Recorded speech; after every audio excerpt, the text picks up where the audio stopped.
Hey, so, everyone's heard the legends about ghost ships, vessels found empty, drifting aimlessly with no explanation for where their passengers went. But what really happened aboard these mysterious vessels? Tonight, we're separating fact from fiction and discovering the remarkable true stories behind history's greatest maritime mysteries. Oh, and if you're enjoying these stories, I'd really appreciate a like or subscribe. Super curious where you're all listening from, so drop a comment. With your location and what time it is there, always blows my mind how people are falling asleep to this all over the world. All right, find that cozy spot, take a nice slow breath, and just let your body sink into whatever you're lying in. We're heading into the fascinating world of maritime mysteries, where truth turns out to be far stranger than fiction. And trust me, you're going to appreciate that solid ground beneath you by the time we're done exploring these oceanic puzzles. So let's explore one of history's most enduring maritime mysteries through the lens of careful historical investigation. The story begins on December 5, 1872, when the merchant vessel Dei Gratia encountered something unusual while sailing from New York toward Gibraltar. Historical records show that the weather was crisp and clear, with good visibility across the Atlantic waters, and Captain David Morehouse was conducting what had been a completely routine commercial voyage. The Dei Gratia herself represents a fascinating example of mid-19th century maritime engineering and commerce. Built in Nova Scotia during the golden age of wooden shipbuilding, she embodied the sophisticated blend of craftsmanship and technology that made transatlantic merchant shipping possible. Her construction involved techniques that had been refined over centuries of maritime evolution, from the careful selection of timber that would need to withstand years of Atlantic weather, to the complex rigging systems that allowed relatively small crews to harness enormous wind forces. The ship's design reflected hard-won knowledge about ocean travel that had been accumulated through generations of maritime experience. Her hull shape was optimized for both speed and cargo capacity, with lines that would cut efficiently through Atlantic swells while maintaining the structural strength needed to carry heavy loads safely across thousands of miles of open water. The placement of her masts, the configuration of her sails, and the arrangement of her rigging all represented solutions to engineering challenges that had been worked out through centuries of trial, error, and occasional disaster. Captain Morehouse himself embodied the professional competence that made 19th century merchant shipping possible. Born into a Nova Scotian maritime family, he had learned seamanship through the traditional apprenticeship system that turned coastal fishing boys into deep-water mariners. His education in navigation, weather prediction, cargo handling, and crew management had been earned through years of practical experience under the guidance of older captains who passed down knowledge that couldn't be learned from books. The crew of the Dei Gratia reflected the international character of merchant shipping during this era of expanding global trade. Her officers were primarily drawn from the maritime communities of Nova Scotia and New England, regions where seamanship was a family tradition passed down through generations. The able seamen included immigrants from Germany, Norway, Ireland, and other countries, where economic opportunity had driven skilled workers to seek employment aboard American and Canadian vessels. These weren't simply manual laborers, but skilled craftsmen whose expertise extended far beyond basic rope work. A competent merchant seaman needed to understand sail handling, rigging repair, basic carpentry, weather observation, and dozens of other specialized skills. Many could navigate by celestial observation, predict weather changes from subtle atmospheric signs, and handle the countless mechanical and technical challenges that arose during ocean voyages. Their knowledge represented a sophisticated understanding of maritime technology that had been developed over centuries of practical experience. The cargo aboard the Dei Gratia consisted primarily of petroleum products destined for European markets. Refined kerosene and other oil-based substances that represented America's emerging dominance in global energy trade. This cargo required careful handling and constant monitoring, as petroleum vapors could create both toxic and explosive conditions if not properly managed. The crew's daily routine included regular inspection of the cargo holds, checking for leaks, monitoring ventilation, and maintaining the careful balance between safety and commercial efficiency. that characterize successful merchant operations. It was against this backdrop of professional maritime operations that the morning's unusual discovery unfolded. John Johnson, the Swedish lookout whose experienced eye had been trained through 15 years of merchant service, spotted something that immediately captured his attention through the morning haze. "Ship off the starboard bow, Captain. She's sailing peculiar-like." The words carried the urgency of someone who had seen enough maritime situations to recognize when something was seriously wrong. Captain Morehouse emerged from his cabin and raised his brass telescope to examine the distant vessel immediately, confirming Johnson's assessment while adding details that made the situation even more concerning. The ship appeared to be a brigantine similar to his own, but her behavior suggested either serious mechanical problems or crew difficulties that were preventing normal navigation. Her movement pattern was erratic and unpredictable, sometimes catching the wind properly and making reasonable progress, other times drifting aimlessly as if no one was controlling her steering. Her sails were set, but not in the coordinated fashion that would indicate competent seamanship. "Bring us closer," Morehouse ordered his first mate. "Let's see what assistance they might require." As the Dei Gratia adjusted course and began closing the distance to the mysterious vessel, more details became visible through the telescope. The ship's hull appeared structurally sound. There was no obvious listing that would suggest major flooding or structural damage. Her masts were intact, and most of her rigging appeared functional. However, several sails showed tears and damage, giving her the appearance of a vessel that had been through severe weather without receiving proper attention from her crew. Captain Morehouse recognized the vessel as the Mary Celeste, a brigantine he knew well from the New York shipping community. Originally built in Nova Scotia in 1861 under the name Amazon, she had been renamed after being sold to American owners and converted for merchant service. The ship had developed something of an unfortunate reputation over the years.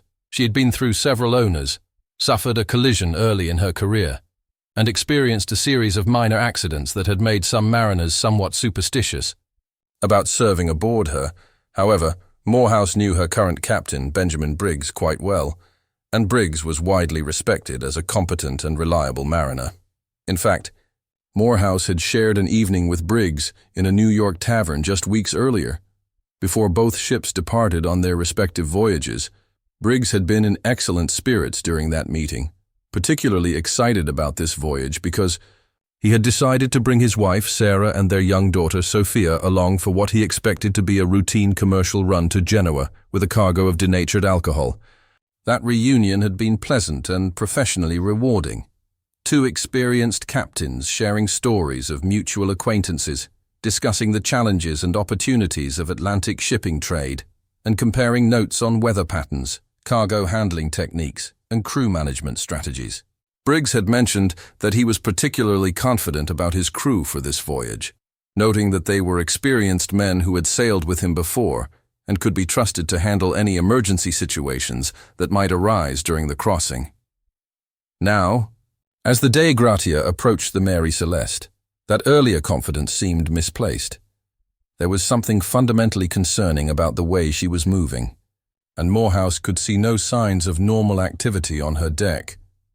No crew members were visible at their stations. No one responded to the standard visual signals that ships used to communicate across open water, and her general appearance suggested a vessel that had been without proper attention for a considerable period. "Ahoy, Mary Celeste." Morehouse called through his speaking trumpet, the brass instrument that allowed his voice to carry across the water between the two vessels. The words echoed across the morning air, but there was no response from the other ship. The Mary Celeste continued her erratic course, seemingly unmanned and uncontrolled, presenting a puzzle that would launch one of maritime history's most enduring investigations. This discovery marks the beginning of what would become known as the Mary Celeste mystery.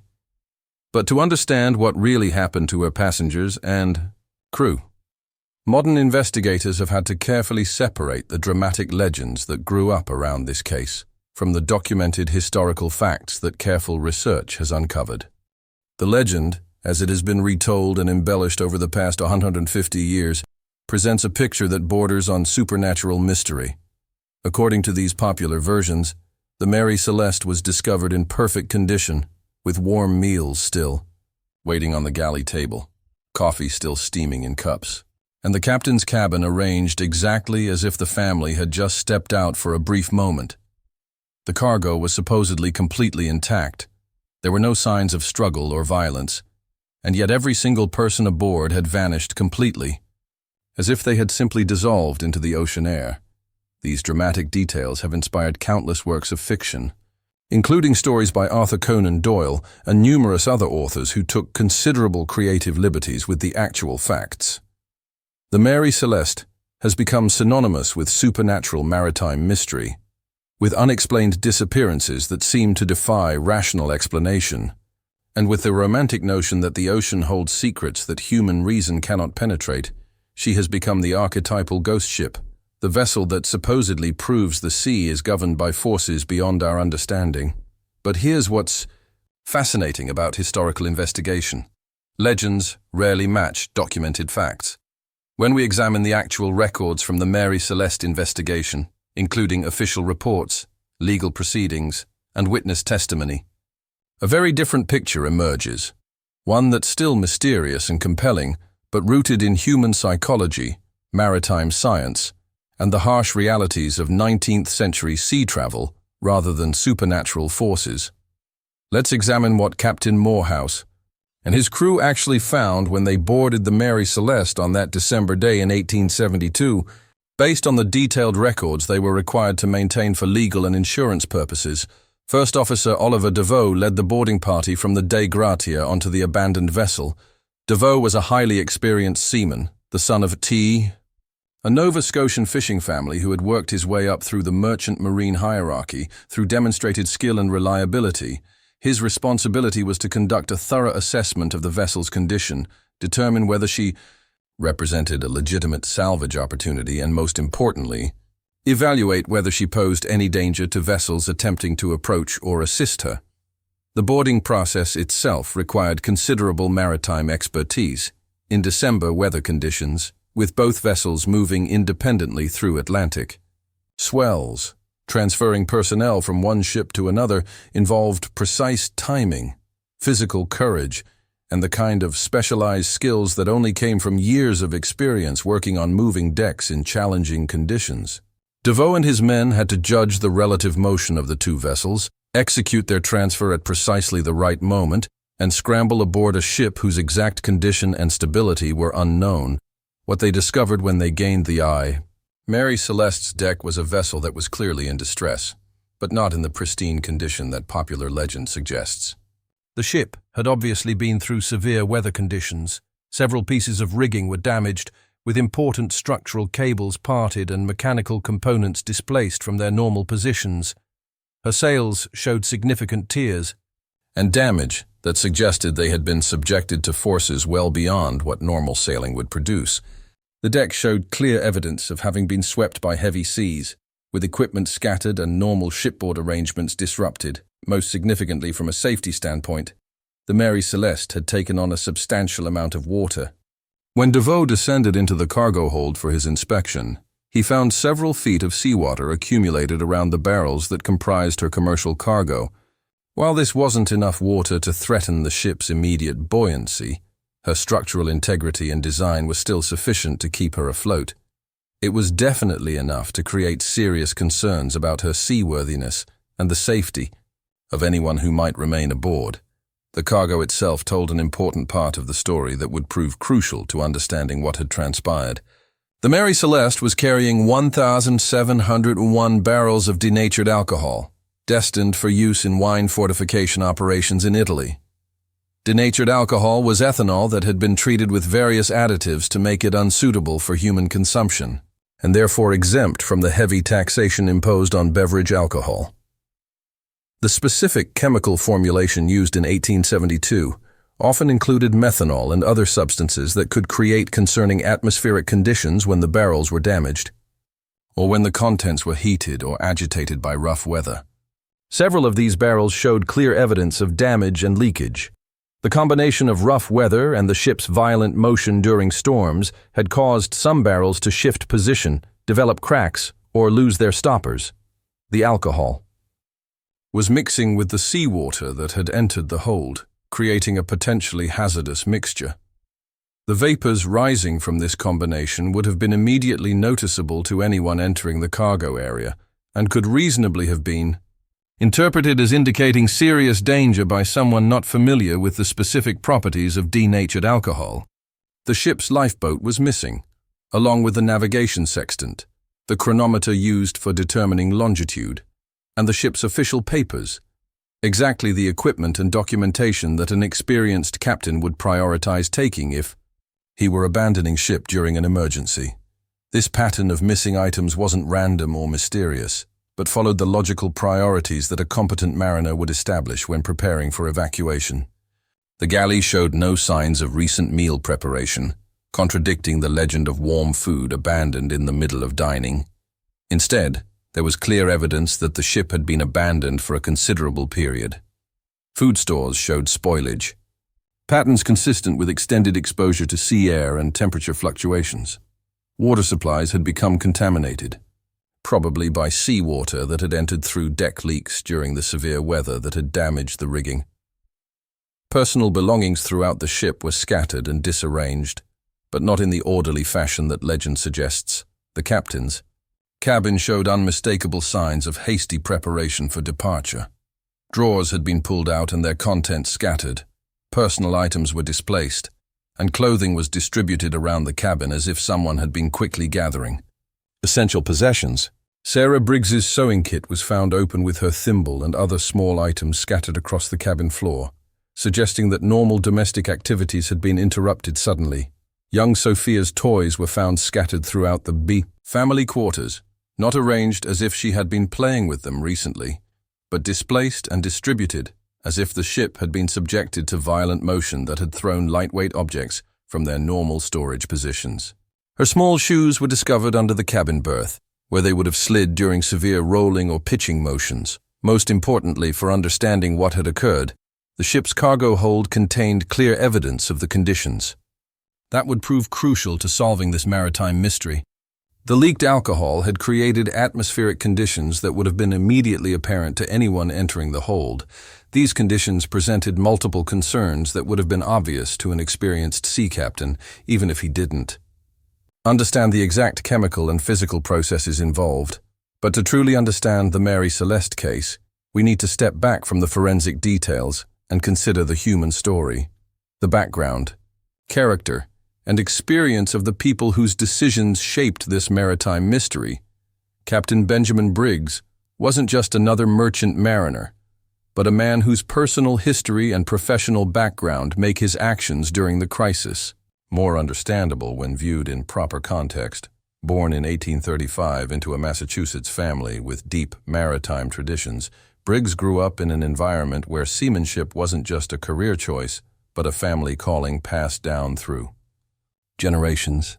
His father, Nathan Briggs, was an accomplished ship captain who had commanded vessels in both merchant service and whaling operations, two of the most demanding and dangerous forms of maritime employment available in the mid-19th century. His brother Oliver was also a sea captain with an excellent professional reputation, and several cousins and uncles had followed maritime careers with distinction. Benjamin grew up hearing stories of successful voyages and narrow escapes, learning both the opportunities and dangers of life at sea through family experience. Unlike many merchant captains of his era, who were known for harsh discipline and authoritarian leadership styles, Briggs was a deeply religious man and a member of a Protestant denomination that emphasized personal responsibility, careful moral decision-making, and consideration for the welfare of others. His religious convictions significantly influenced his approach to command. He was known throughout the maritime community for treating his crews fairly, avoiding the brutal disciplinary methods that characterized many merchant vessels, and maintaining high standards of conduct aboard his ships. These qualities made him particularly popular with ship owners who wanted captains they could trust with valuable cargoes and expensive vessels. Briggs was also a devoted family man who had married Sarah Elizabeth Cobb in 1862. Sarah came from another maritime family.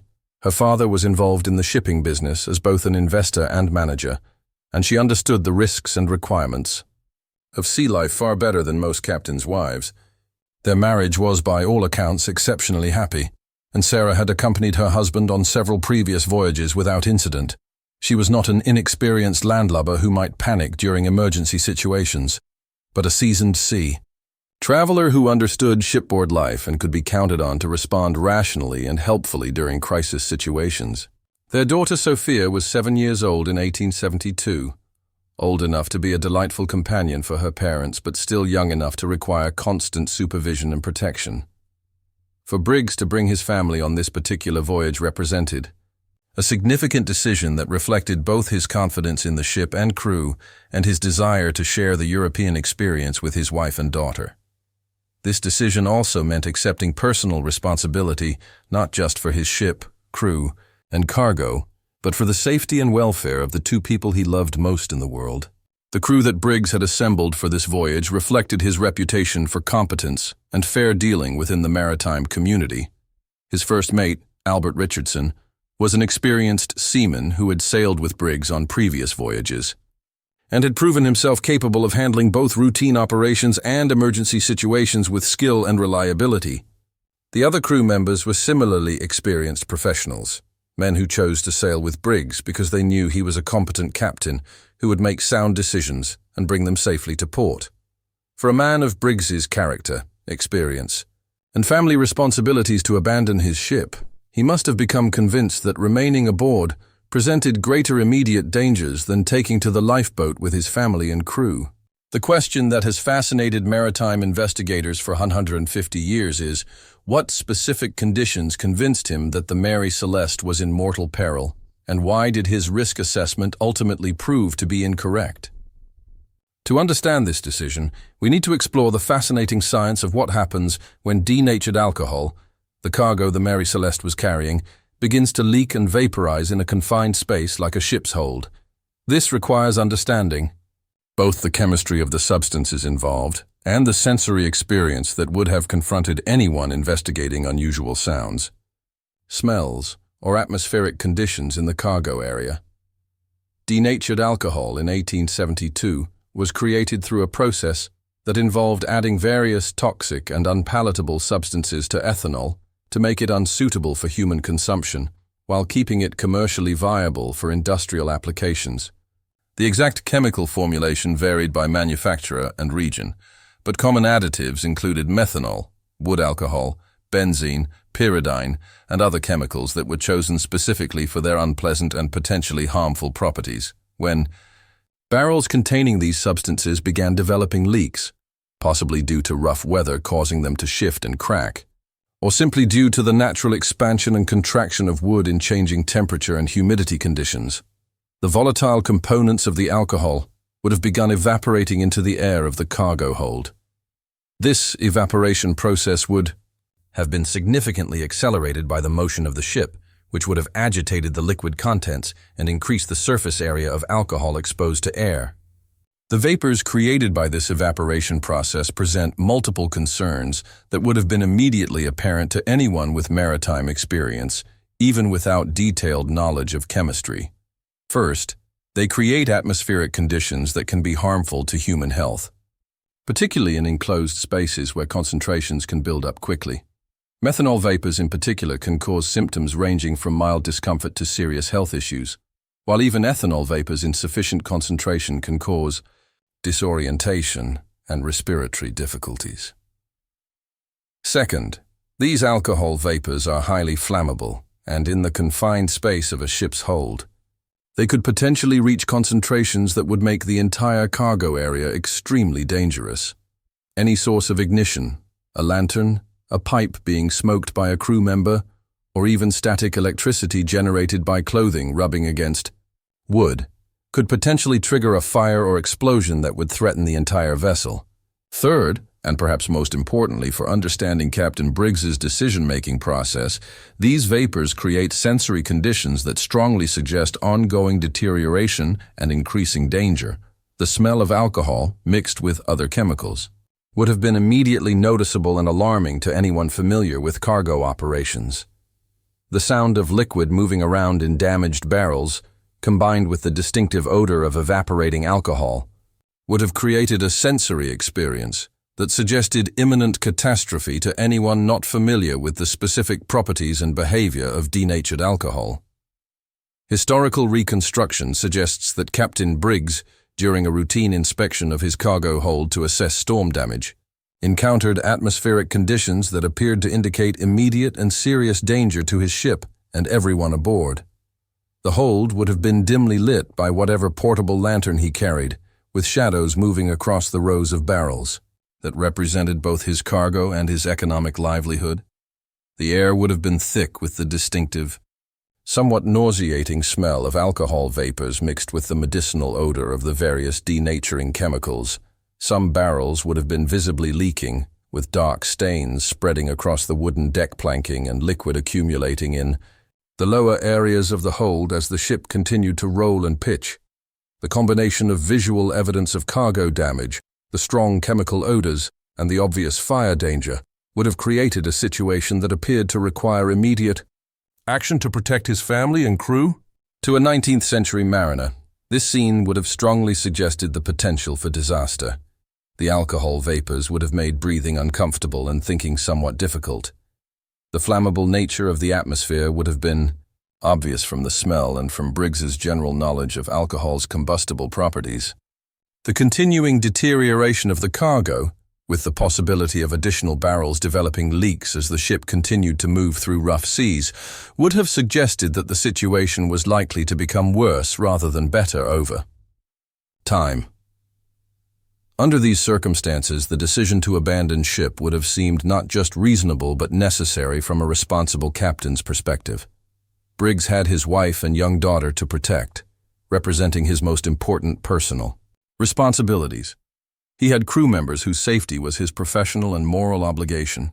If he believed that the ship might experience a cargo fire or explosion at any moment, or that the toxic vapors might overcome everyone aboard, launching the lifeboat would have appeared to be the only rational choice available.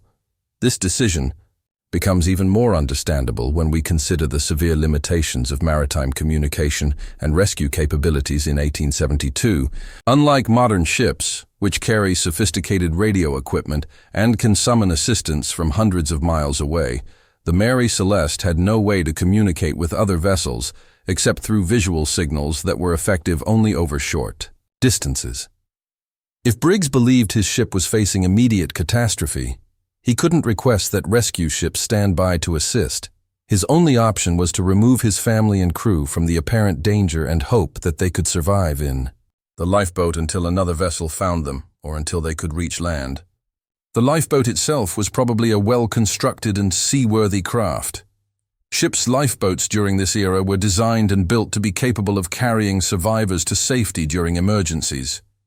However, these boats were designed primarily for short-term evacuation to nearby rescue vessels, not for extended ocean survival with limited supplies. The boat would have been equipped with basic emergency provisions, water containers, hardtack biscuits, perhaps some basic navigation instruments, but nothing approaching the resources needed to sustain 10 people for more than a few days. Captain Briggs's original plan was most likely for the evacuation to be temporary. His intention was probably to move his family and crew to what he considered a safe distance from the Mary Celeste, monitor the situation carefully from the lifeboat, and return to the ship once he was confident that the immediate danger had passed or been resolved. This would have been a reasonable and prudent strategy if the perceived danger had been temporary and manageable. However, the Atlantic Ocean in December presents challenges that can overwhelm even the most careful planning.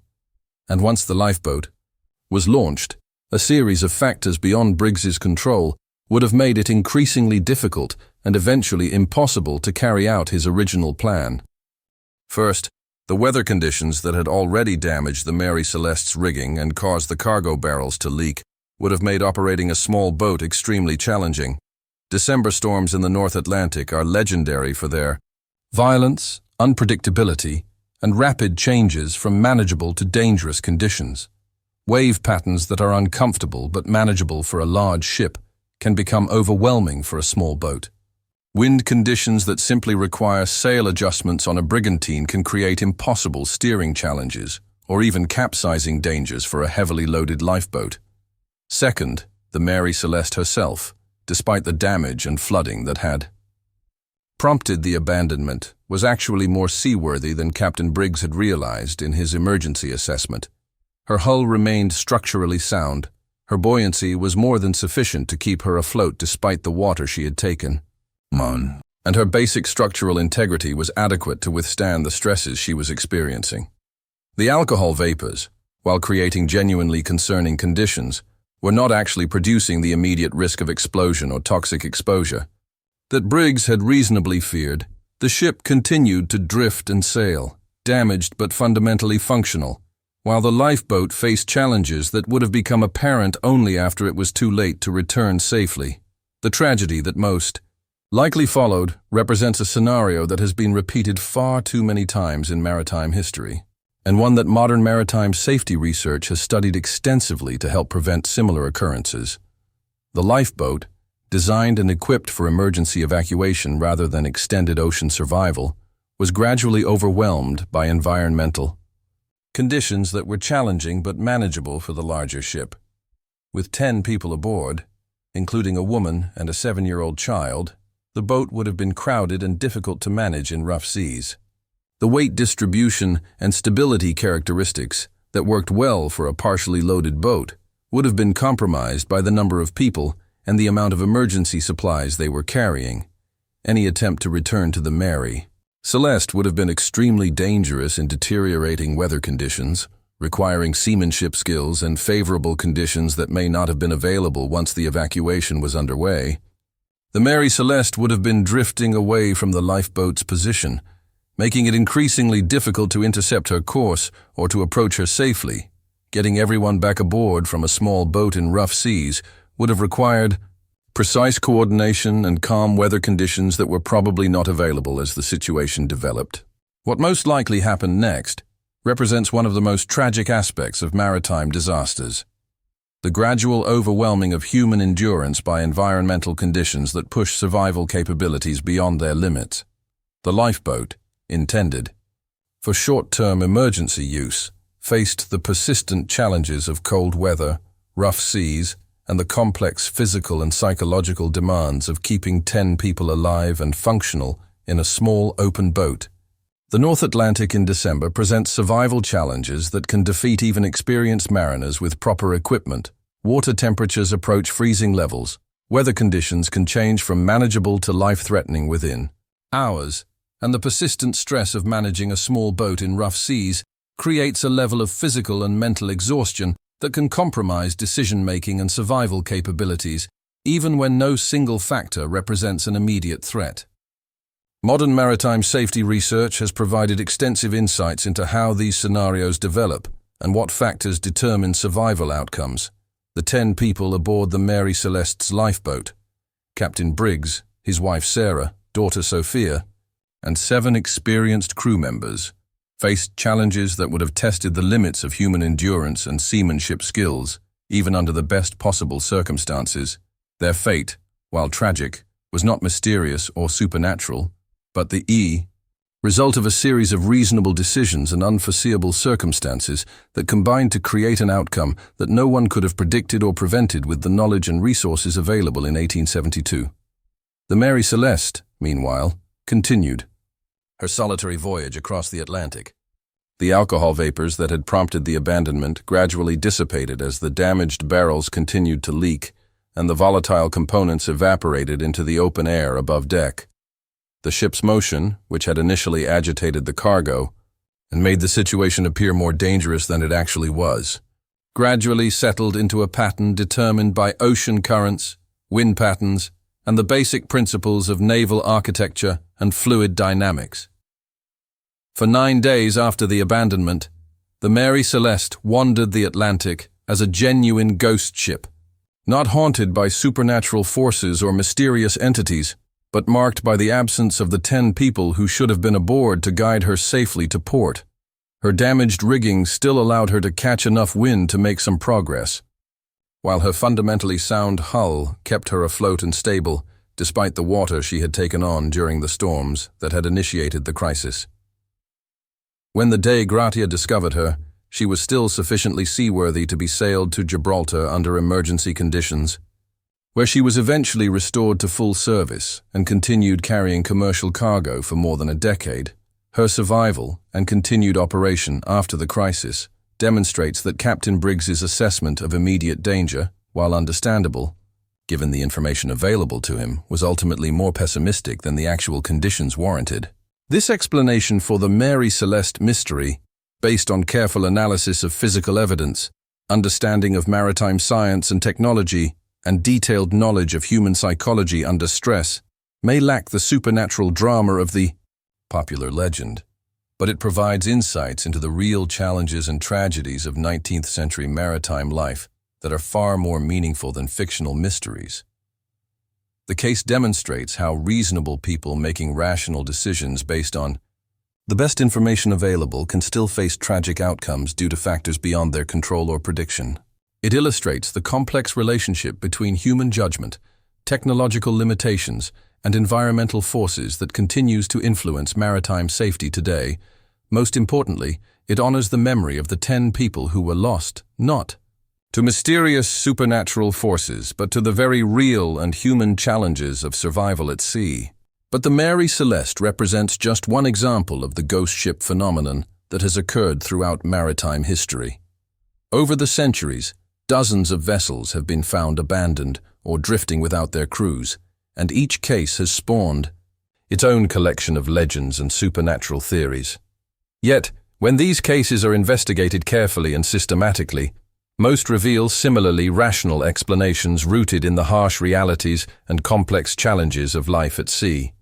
Let's explore another famous case that illustrates different aspects of how ghost ship mysteries develop and how careful investigation can reveal the human stories behind apparently supernatural disappearances. The Carroll A, Deering, discovered aground on Cape Hatteras in 1921. This magnificent 5-masted schooner was found with her sails set and her navigation equipment missing, but with no sign of her 11-man crew.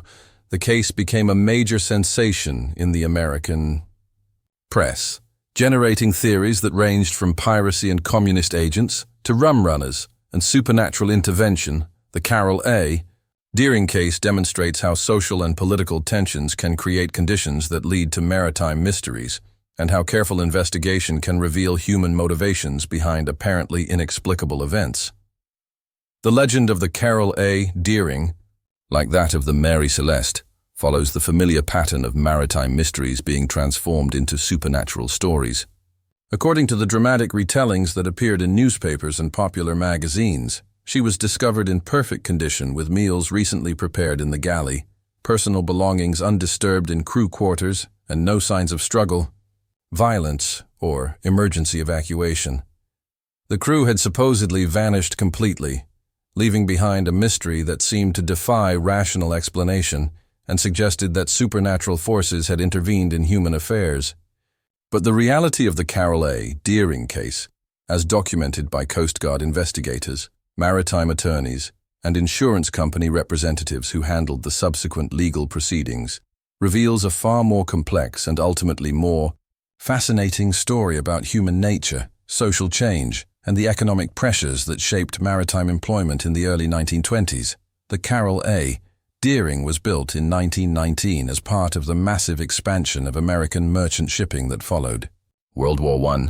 She was a truly magnificent vessel, stretching 255 feet in length with 5 towering masts that carried an enormous spread of sail, making her one of the fastest and most impressive cargo schooners of her era.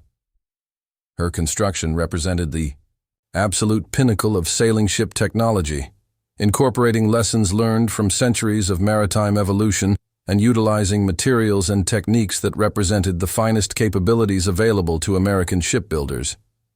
However, by 1921, sailing ships were rapidly becoming obsolete in commercial shipping. Steam-powered vessels were faster, more reliable, and less dependent on weather conditions for maintaining shipping schedules. The Carroll A. Deering and ships, like her, represented the final generation of commercial sailing vessels, and their crews were well aware that their traditional way of life was ending.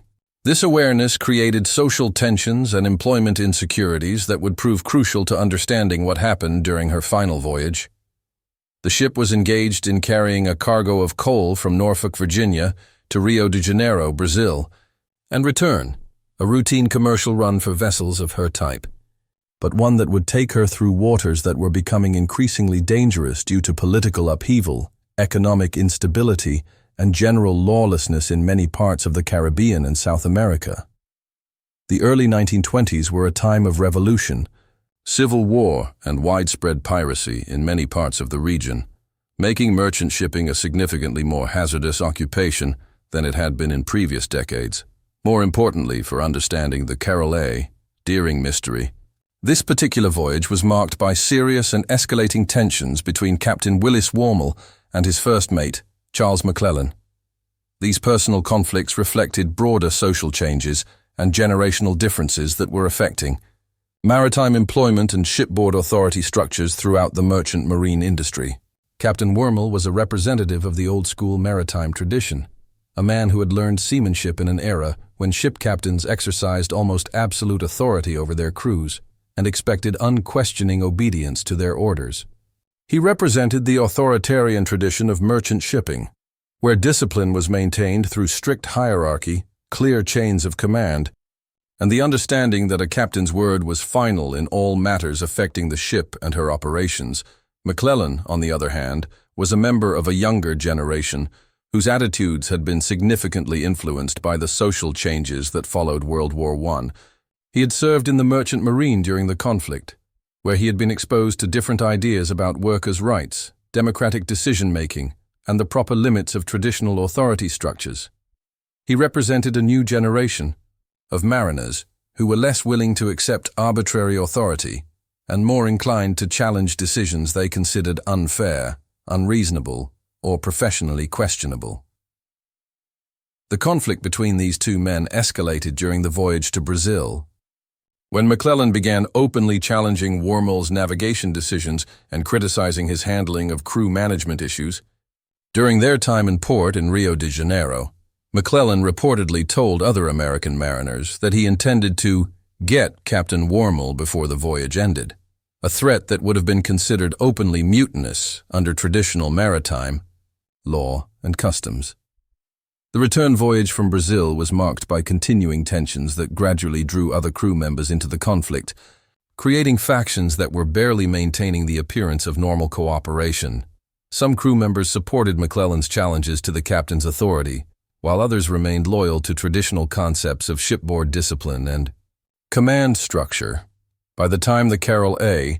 Deering reached Barbados for supplies and water, the crew was essentially split into two opposing groups that were no longer functioning as an effective team. What happened during the final days of the voyage can only be reconstructed from physical evidence found aboard the abandoned ship and testimony from witnesses who encountered the vessel before she was discovered aground. But the pattern that emerges from careful analysis suggests a conflict that escalated beyond the point where normal shipboard authority could control or resolve it.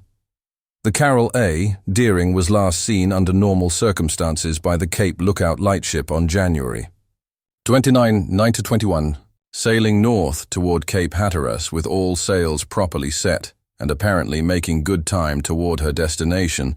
The lightship keeper noted that someone aboard the schooner had hailed them, reporting that the ship had lost her anchors during rough weather and requesting that her position and status be reported to her owners. This was the last confirmed sighting of the vessel with her crew aboard and functioning normally. 2 days later, on January 31st, the Carroll A.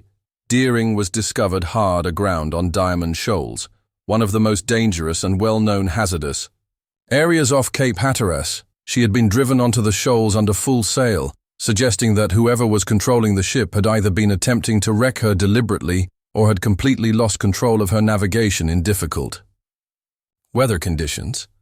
When Coast Guard personnel boarded the ship for their official investigation, they found a scene that told a story very different from mysterious, supernatural disappearance. The vessel's cargo had been systematically removed. Her navigation equipment was missing, and her lifeboats were gone. Most significantly, the ship's logbook and all official papers had been taken, along with personal belongings and other items that would have been valuable to crew members who were planning to disappear permanently. The galley showed no signs of recently interrupted meals or normal domestic activity. Instead, there was clear evidence that the ship had been methodically stripped of anything valuable or useful before being deliberately abandoned. This wasn't the spontaneous evacuation that might result from sudden danger or emergency conditions, but the careful, systematic preparation that would characterize a planned abandonment by people who intended to disappear permanently and avoid legal consequences. Further investigation revealed that the Carroll A Deering had been deliberately run aground after her crew had transferred her valuable cargo to another vessel. Probably a motor ship that could have approached the schooner at sea and taken off both cargo and personnel without being detected by coastal authorities. This operation would have required coordination with Confederates on shore, careful timing to avoid detection by Coast Guard patrols, and detailed planning that suggests premeditation rather than spontaneous mutiny. The missing crew members had almost certainly reached shore safely through prearranged means, then scattered to avoid prosecution for mutiny, piracy, and theft of maritime cargo. In the 1920s, when maritime law was strictly enforced and the penalties for interfering with merchant shipping could include lengthy prison sentences, disappearing after abandoning a ship would have seemed like a reasonable alternative to facing legal consequences that could destroy their lives and careers. Several crew members were later identified living under assumed names in various parts of the United States, but by the time they were located, the statute of limitations had expired for most of the charges that could have been brought against them. The Carroll A Deering case was quietly closed by authorities, with official reports attributing the abandonment to unknown causes rather than acknowledging the evidence of deliberate piracy and mutiny by the ship's own crew. The transformation of this case from piracy and mutiny into supernatural mystery illustrates perfectly how ghost ship legends develop and persist in popular culture. The initial newspaper coverage focused naturally on the most dramatic and mysterious aspects of the discovery. An abandoned ship found in apparently good condition with no obvious explanation for her crew's disappearance. As the story spread through newspapers, magazines, and radio broadcasts, each retelling tended to emphasize mysterious elements while omitting details that suggested rational explanations. Within a few years, the Carroll A Deering had been transformed in popular memory from a case of maritime crime into another supernatural mystery. Another example of unexplained disappearance that seemed to prove the ocean was governed by forces beyond human understanding. The social and economic factors that actually explained the case.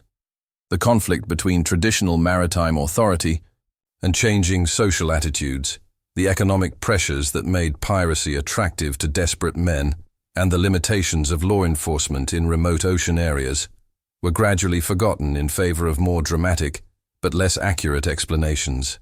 This pattern of legend formation around maritime mysteries reflects broader tendencies in how societies process and remember unusual events. The initial facts of a case may be complex, technical, and rooted in mundane human motivations that require detailed knowledge to understand fully. But as stories spread through popular culture, they tend to become simplified, dramatized, and focused on elements that capture public imagination rather than historical accuracy. The process is accelerated by the natural human fascination with unexplained phenomena and the romantic appeal of maritime adventure. Ghost ship stories tap into deep psychological needs for mystery, adventure, and connection to a more dangerous and exciting past. They preserve cultural memories of times when ocean travel involved genuine risks and unknown dangers, when setting out on a voyage meant accepting uncertainties that modern travelers can barely imagine. Yet another classic ghost ship case that demonstrates different aspects of how maritime mysteries develop involves the MV Joyita, a merchant vessel found partially submerged and abandoned in the Pacific in 1955. 25 passengers and crew had vanished from this small inter-island transport, leading to widespread speculation about everything from pirates and political conspiracies to underwater alien activity. The legend that grew up around the MV Joyita describes a ship found floating upside down with no rational explanation for the complete disappearance of everyone aboard. The MV Joyita was a small merchant vessel, approximately 70 feet in length, that had been built in 1931 and converted for passenger and cargo service in the South Pacific after World War II. She operated regular transportation runs between various Pacific islands, carrying passengers, mail, and supplies to remote communities that had no other reliable transportation links. This was inherently dangerous work. The Pacific in the 1950s still contained many uncharted reefs, unexploded ordnance, and other hazards left over from the war, and weather conditions could change rapidly in ways that challenged even experienced mariners. The investigation of the MV Joyita case, conducted by both Australian and New Zealand maritime authorities, revealed a tragic but completely explicable story of mechanical failure, inadequate safety preparations, and the overwhelming challenges of survival in one of the most remote areas of the Pacific Ocean. The vessel had been poorly maintained by owners who were more focused on commercial profit than maritime safety. Her hull had developed serious corrosion problems that made her increasingly vulnerable to taking on water during rough weather conditions. Her safety equipment was inadequate for the number of passengers she was legally certified to carry, and her crew had not received proper training for handling emergency situations or operating safety equipment effectively. On her final voyage, the MV Joyita was actually carrying more passengers than she was legally certified to handle, with insufficient life raft capacity and inadequate emergency supplies for the number of people aboard, when she encountered severe weather conditions in one of the most remote areas of the Pacific Ocean.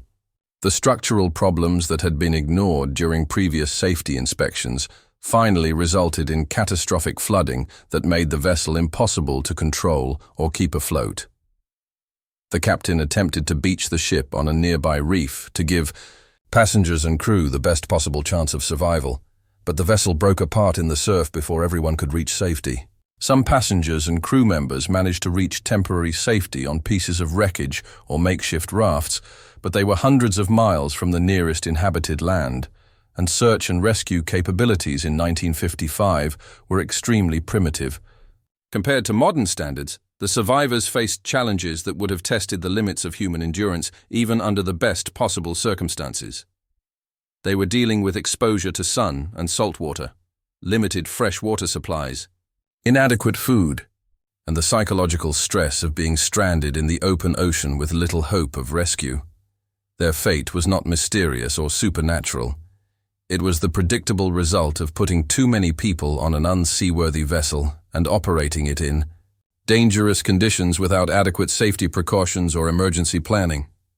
When the wreck of the MV Joyita was finally located and examined, partially submerged and battered by weeks of drifting in Pacific swells, the physical evidence clearly told the story of structural failure, inadequate maintenance, and insufficient safety preparations. But by the time investigators could conduct a thorough examination of the wreck, the case had already been transformed by media coverage into another supernatural mystery, another example of people who had simply vanished without rational explanation.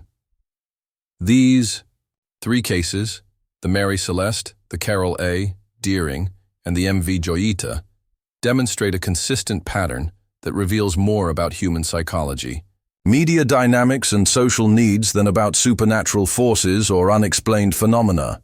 Each case follows a similar trajectory from mysterious discovery to supernatural legend, with rational explanations being gradually forgotten or ignored. In favor of more dramatic but less accurate stories, the initial discovery of an abandoned vessel naturally creates immediate public interest and media attention. Early reports focus understandably on the most sensational and mysterious aspects of the case, while downplaying mundane details that might suggest rational explanations.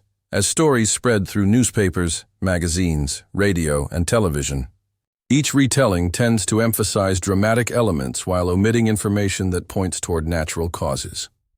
Over time, a legend develops that bears little resemblance to the documented historical facts, but becomes the official version of the story that most people remember and pass on to others.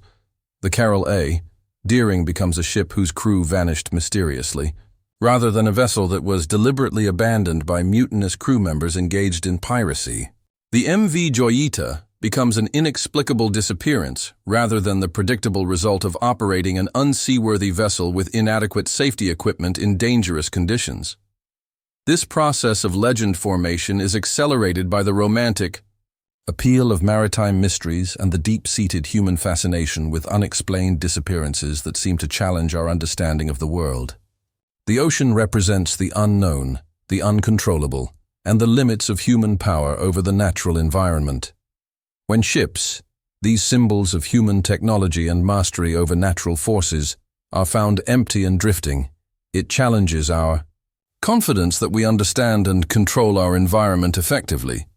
Part of the reason these legends persist and continue to capture public imagination is that they tap into psychological needs that rational explanations often cannot satisfy as completely. The idea of people simply vanishing without explanation touches on existential fears that go far beyond maritime safety concerns. It suggests that individuals can be erased from existence without warning, without explanation, and without even leaving traces that allow others to understand what happened to them. In a modern world where we're accustomed to comprehensive documentation, instant communication, and rational scientific explanations for most phenomena, the concept of genuinely unexplained disappearance is both terrifying and strangely appealing. It's terrifying because it suggests that forces beyond our control and understanding can intervene in human affairs at any time without warning. But it's also appealing because it implies that there are still genuine mysteries in the world, still phenomena that can't be reduced to mechanical explanations and scientific analysis. Ghost ship legends also serve important cultural functions that extend far beyond their entertainment value. They preserve collective memories of historical eras when ocean travel was genuinely dangerous and mysterious, when setting out on a voyage meant accepting risks that modern travelers can barely comprehend.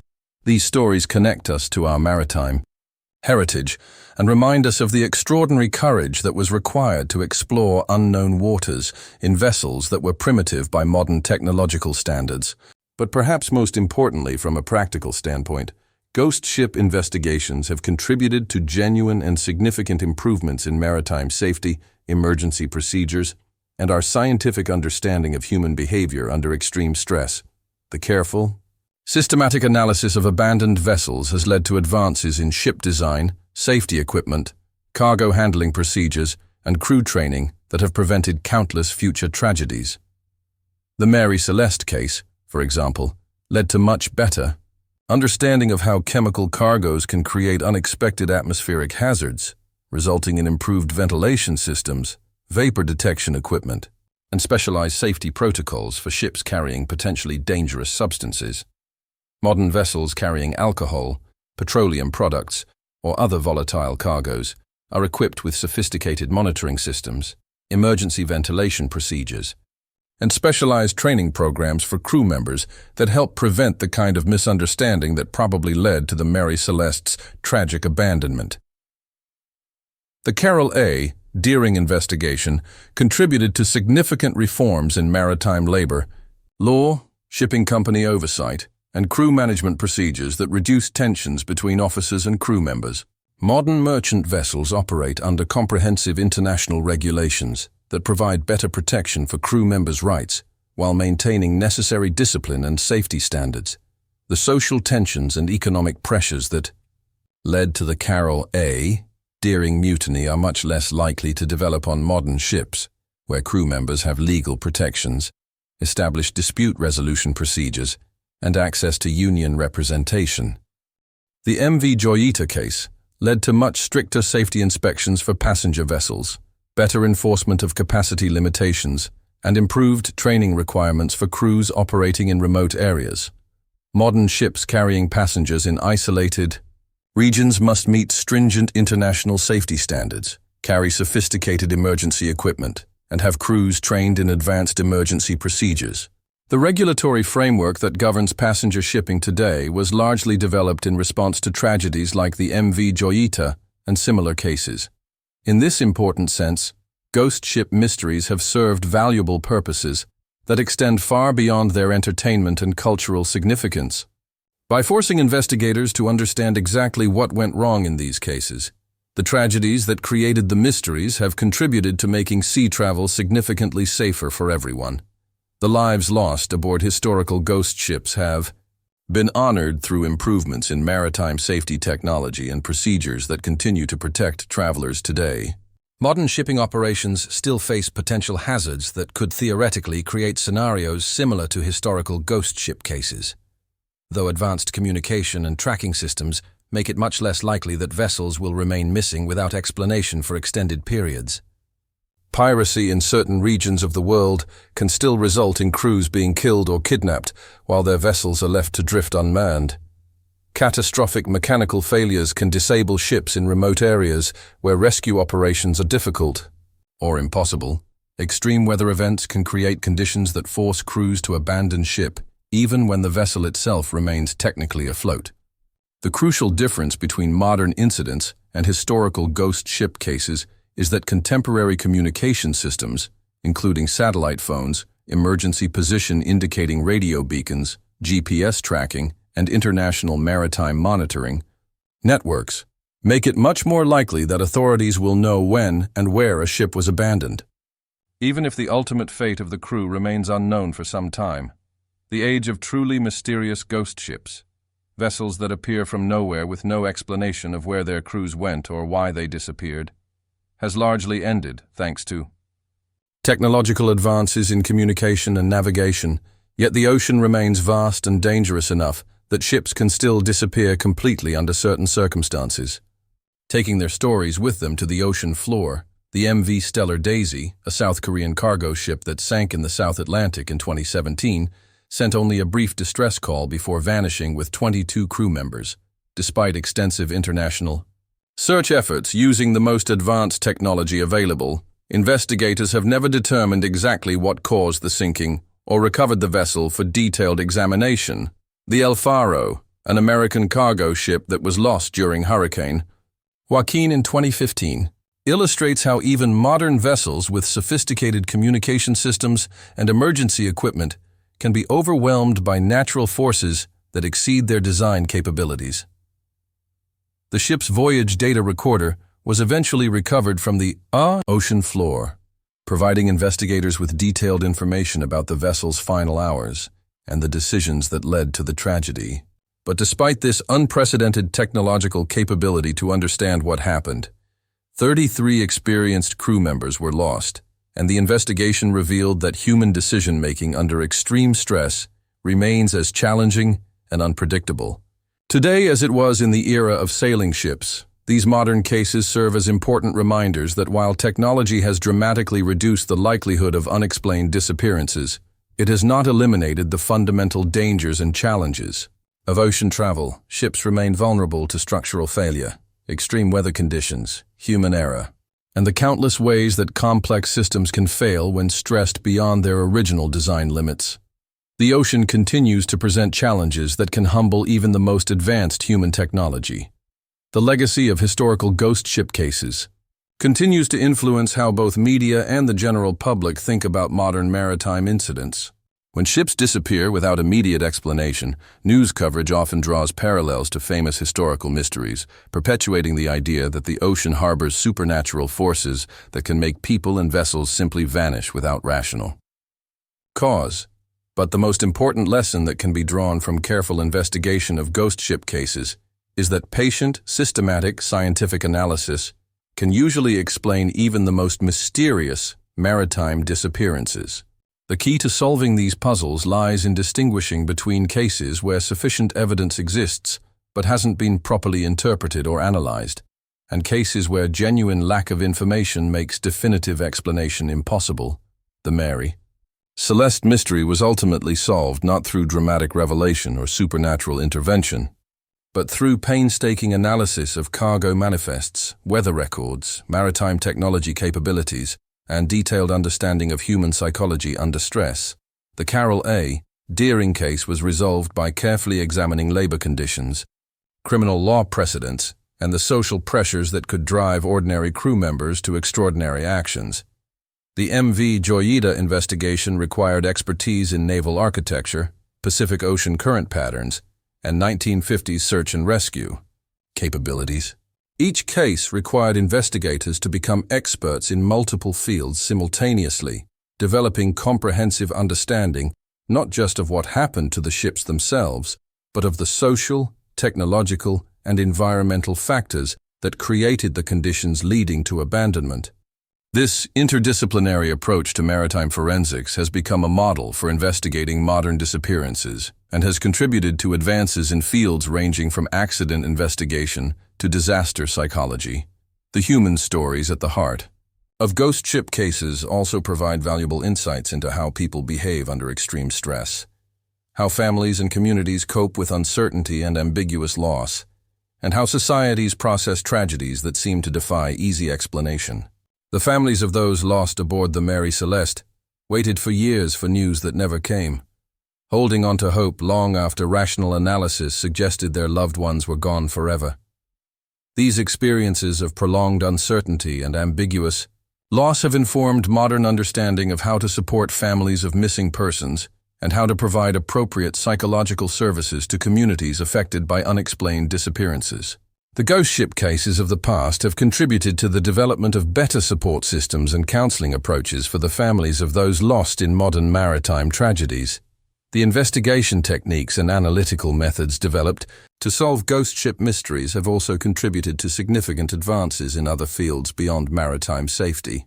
Forensic analysis of abandoned vessels has provided insights into material science, structural engineering, and human factors research that have applications in aviation safety, industrial accident prevention, and disaster management, the interdisciplinary approach required to understand these complex cases has influenced investigation methodologies used throughout the field of transportation safety. The evolution of how ghost ship cases are investigated and explained also reflects broader changes in how modern societies approach unexplained phenomena in general. In the 19th century, supernatural explanations for unusual events were more readily accepted by both the general public and scientific communities, partly because scientific understanding of weather patterns, ocean currents, ship construction, and human psychology was much more limited than it is today. As knowledge in these fields has advanced dramatically, natural explanations have become more plausible and convincing than supernatural alternatives. This gradual shift from supernatural to scientific explanation hasn't always been welcomed by popular culture, which often prefers mysterious stories to technical explanations that require specialized knowledge to understand fully. The enduring popularity of ghost ship legends suggests that many people continue to find significant value in mysteries that can't be easily solved, even when substantial scientific evidence points toward rational explanations. But the scientific approach to investigating ghost ship mysteries has consistently revealed human stories that are ultimately more fascinating, more meaningful, and more instructive than supernatural legends could ever be. The real experiences of people facing impossible choices, struggling with limited technology against overwhelming natural forces, and maintaining their essential humanity under conditions that tested every aspect of their character, provide insights into human nature and resilience that fictional mysteries simply cannot match. Consider the psychological and emotional factors that influenced Captain Briggs's fateful decision to abandon the Mary Celeste. He was responsible not just for his own safety and survival, but for the welfare of his beloved wife and young daughter. The decision to leave a relatively safe ship for a small boat in dangerous December seas would have been agonizing, but it seemed rational and necessary given the information available to him at that critical moment. Modern scientific understanding of decision-making under extreme stress reveals how cognitive biases and psychological factors can lead to choices that seem irrational or counterproductive in hindsight, but were entirely reasonable given the circumstances and information available at the time. Availability heuristic, the tendency to overestimate the likelihood of events that are easily remembered from past experience, might have caused Briggs to overreact to the alcohol vapors because he had heard dramatic stories of ships destroyed by cargo explosions. Confirmation bias, the natural tendency to seek and interpret information in ways that confirm existing beliefs and fears, might have led him to interpret ambiguous evidence as supporting his growing fear that the ship was in immediate mortal danger. The time pressure and emotional stress of the situation would have made it extremely difficult for him to carefully evaluate alternative explanations for what he was observing in the cargo hold.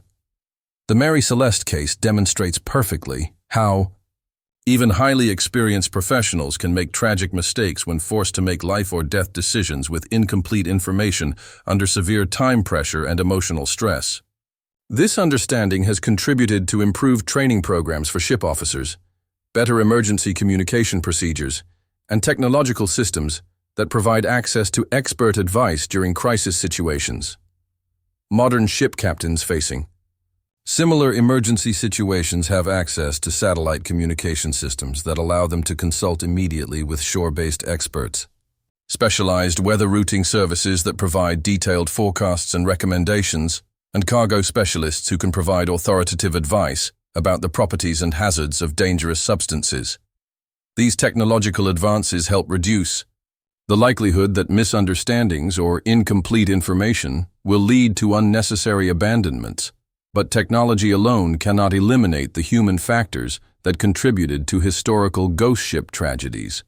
People still must make critical decisions under stress, still must act on incomplete information, and still face situations where the consequences of being wrong can be catastrophic. The stories of ghost ship crews serve as powerful reminders that courage, sound judgment, and effective leadership remain as important today as they were in the age of sail. The cultural impact of ghost ship legends extends far beyond maritime communities and has influenced literature, film, television, and popular culture in ways that reflect broader themes about human relationships with technology, nature, and the unknown. The image of an empty ship drifting across empty seas has become a powerful metaphor for isolation, abandonment, loss, and the ultimate limits of human control over our environment.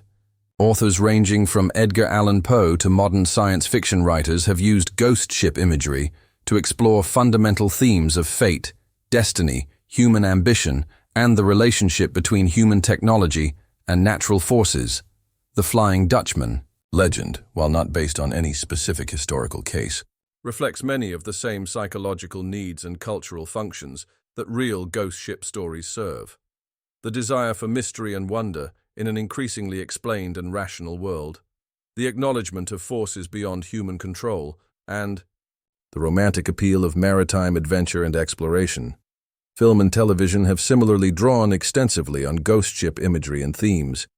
Though dramatic productions often emphasize supernatural elements rather than the rational explanations that careful historical investigation typically reveals, these fictional treatments serve important entertainment purposes and help preserve cultural interest in maritime history.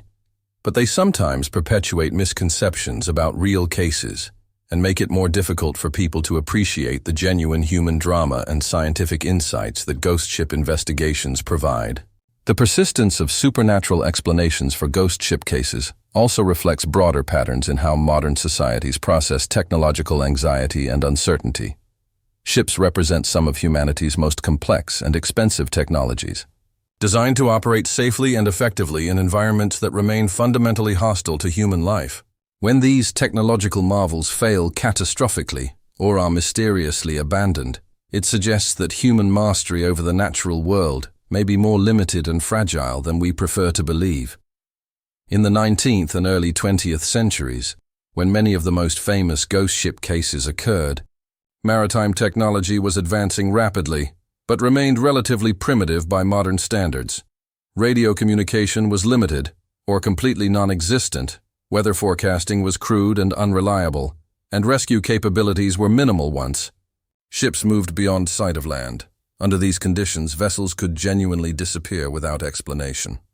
Leaving ample room for supernatural theories to develop and flourish, modern ships carry sophisticated communication equipment, GPS tracking systems, emergency beacons, automated distress alerting systems, and other safety technologies that make complete disappearance much less likely than in previous eras. When vessels do go missing today, search and rescue operations using advanced technology can often determine what happened even when no survivors are found to provide direct testimony. The mystery in modern cases typically isn't whether something catastrophic happened, but whether anyone survived and where survivors might be located, yet the fascination with ghost ship stories persists in popular culture, perhaps because they represent a romanticized connection to an earlier era when the world still contained genuine unknowns, when exploration and trade required extraordinary personal courage, and when the outcome of any voyage was never certain. These stories connect us emotionally to a time when human beings regularly risked everything on journeys into environments they didn't fully understand, equipped with technologies they couldn't always control or repair. The psychological appeal of ghost ship legends also reflects deeper human needs for narrative coherence and meaningful explanation when confronted with tragedy and loss. When people disappear without clear explanation, we feel psychologically compelled to create stories that make sense of their fate and provide some form of closure.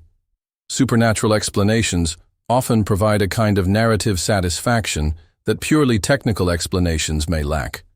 They suggest that the missing people experienced something extraordinary and meaningful rather than simply falling victim to mechanical failure, human error, or impersonal natural forces. But the real stories behind ghost ship cases, when carefully investigated and properly understood, often reveal forms of human courage, ingenuity, and resilience that are more inspiring and instructive than supernatural legends could ever be. The crews of abandoned vessels typically faced genuinely impossible choices and did their absolute best to save themselves and others under conditions that tested the limits of human endurance and capability. The officers and crew of the Mary Celeste made rational, caring decisions based on the best information available to them. Even though those decisions ultimately led to tragedy, Captain Briggs demonstrated the kind of protective parental instinct that drives people to sacrifice their own safety for their children, even when that sacrifice proves unnecessary. His crew showed remarkable loyalty to their captain and his family by following him into a lifeboat that they probably understood was more dangerous than the ship they were leaving. These examples of human character under extreme stress provide more meaningful and lasting lessons than supernatural mysteries ever could. They demonstrate how people can maintain their essential humanity and their commitment to others, even when facing circumstances that seem utterly hopeless. They show that while technology may fail and natural forces may prove overwhelming, human courage, compassion, and dedication to others can endure and even shine most brightly in the face of death itself. The investigation of ghost ship cases has also contributed to broader scientific understanding of how disasters develop and progress, and how they can be prevented through better design, training, and procedures. The interdisciplinary approach required to understand these complex cases has influenced fields ranging from organizational psychology to systems engineering, providing insights that have practical applications far beyond maritime safety. The concept of cascade failure, where relatively small problems accumulate and interact in unexpected ways to create catastrophic results, was first systematically studied in maritime disasters before being applied to other complex technological systems. The Mary Celeste case illustrates perfectly how a relatively minor cargo leak, combined with limited understanding of chemical hazards and time pressure for emergency decision-making, could cascade into a tragedy that claimed 10 lives. Modern safety systems in all kinds of industries are now designed specifically to prevent cascade failures by building in redundancy, providing better information to decision-makers, creating procedures that allow time for careful analysis of emergency situations, and establishing communication systems that provide access to expert consultation. These principles, first developed through careful investigation of maritime disasters, now influence the design and operation of everything from nuclear power plants to financial trading systems. The human factors insights gained from ghost ship investigations have similarly influenced safety practices in fields ranging from commercial aviation to medical care. Understanding how stress affects decision-making, how information flows during crisis situations, how organizational cultures influence individual behavior, and how training can prepare people for emergency situations, has contributed to dramatically safer practices in numerous industries beyond shipping. The ghost ship legends that grew out of these tragic cases serve as important reminders of an earlier era, when the boundaries between known and unknown, between safe and dangerous, were very Different from what they are today, these stories preserve cultural memories of times when setting out on any significant journey meant accepting risks that modern travelers can barely imagine, when communication with the outside world became impossible the moment you left port, and when survival depended entirely on the skills, judgment, courage, and mutual cooperation of those aboard your vessel. But perhaps the most important and lasting legacy of ghost ship cases is their demonstration that careful investigation, scientific analysis, and patient research can usually explain even the most mysterious and apparently supernatural events. The dedication and persistence of investigators who refuse to accept supernatural explanations as sufficient have revealed stories that are more complex, more human, and ultimately more meaningful than the legends they replaced. The Mary Celeste wasn't abandoned because of supernatural intervention or mysterious forces beyond human understanding. She was abandoned because a loving father and experienced sea captain made what seemed like a rational decision to protect his family from apparent danger. The Carroll A. Deering wasn't the victim of mysterious entities or unexplained phenomena. She was the casualty of social tensions and economic pressures that drove ordinary working men to extraordinary and ultimately criminal actions. The MV. Joita wasn't claimed by supernatural forces or alien intervention. She was lost because human greed, negligence, and cost-cutting created conditions that made tragedy inevitable. These factual explanations don't diminish the human drama and emotional impact of ghost ship cases. They enhance it by revealing the real experiences of people who faced impossible choices under conditions that tested every aspect of their character, judgment, and humanity. Understanding what actually happened allows us to honor the memory of those who were lost more meaningfully by learning from their experiences and using that knowledge to prevent similar tragedies in the future.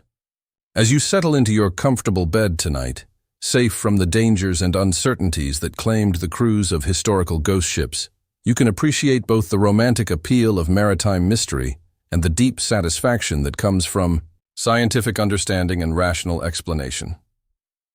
The ocean remains vast, powerful, and occasionally dangerous, full of forces that can humble human technology and challenge human survival capabilities. But the mysteries it creates can usually be solved through patient investigation, careful analysis, and the application of scientific knowledge. The real ghost ships of history aren't haunted by supernatural entities or mysterious forces from beyond.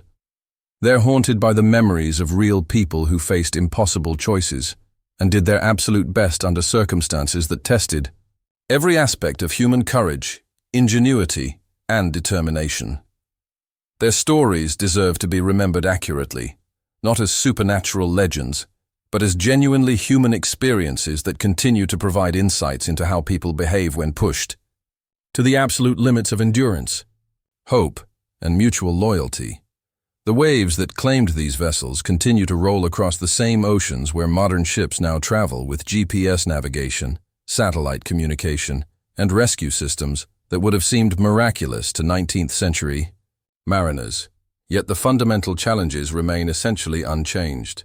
Humans venturing into environments that remain dangerous to life, trusting technologies that remain vulnerable to failure, and making critical decisions based on incomplete information under time pressure that allows no room for error. The ghost ships of history remind us that the price of our global mobility and international trade has always been measured in human lives, and that the courage required to venture onto the ocean deserves recognition and remembrance, especially when those ventures end in tragedy rather than triumph. Their crews didn't vanish into supernatural mystery. They lived and died as heroes, making the best choices they could under impossible circumstances, and their sacrifices have contributed to making the seas safer for all who follow in their wake. Sleep well tonight, surrounded by the safety and certainty that those lost mariners never had the chance to experience again. Their stories live on not as supernatural mysteries, but as powerful testaments to human courage, ingenuity, resilience, and the ongoing, complex relationship between people and the sea that remains as challenging and meaningful today as it was in the era of the Mary Celeste.